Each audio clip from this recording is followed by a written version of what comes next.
kita perlukan dalam 3 cawan air. Saya letak 2 cawan air, Dalam 2 sudu minyak masak, 2 sudu minyak masak, 1 biji telur ayam, 1 biji telur ayam. 3/4 kotak santan. Santan saya lupa beli bang, saya ganti dengan butter. Juga dalam 3 cawan tepung gandum. Juga dalam 3 cawan tepung gandum. Masukkan garam secukupnya dan sedikit serbuk kunyit untuk pewarna. Masuk garam sikit, lepas tu masuk kunyit sikit untuk warna. Lepas tu kita kisarkan je sampai sekata. Sekejap bang, seminit. Lepas tu kalau boleh start menjala kita punya roti jala ni. Lepas tu kita boleh start menjala roti jala kita ni. Dia dah siap cantik, kita boleh angkat dan korang proceed gulung. Dah siap masak, kita gulung benda ni handsome. Siap roti jala kita. Ada level-level chef tak ni?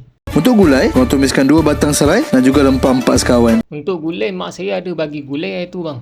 Saya pakai ni je bang. Panaskan gulai ni jap. Gaulkan rempah ni sekejap sebelum kita boleh masukkan air. Abang settlekan dulu gulai abang tu. Saya basuh pinggan jap. Tambahkan lagi setengah kotak santan. Sambung masak, dah siap kita punya gulai. Letak-letak je. Siap pula gulai ni. Siap makan malam kita hari ni. Tengok ni guys. Kan cantik ni roti jala ni. Mari kita tengok sedap tak?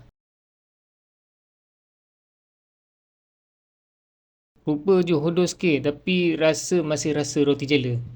Gulai ni sedap. Gulai mak. Okey, itu je guys. Jumpa lagi.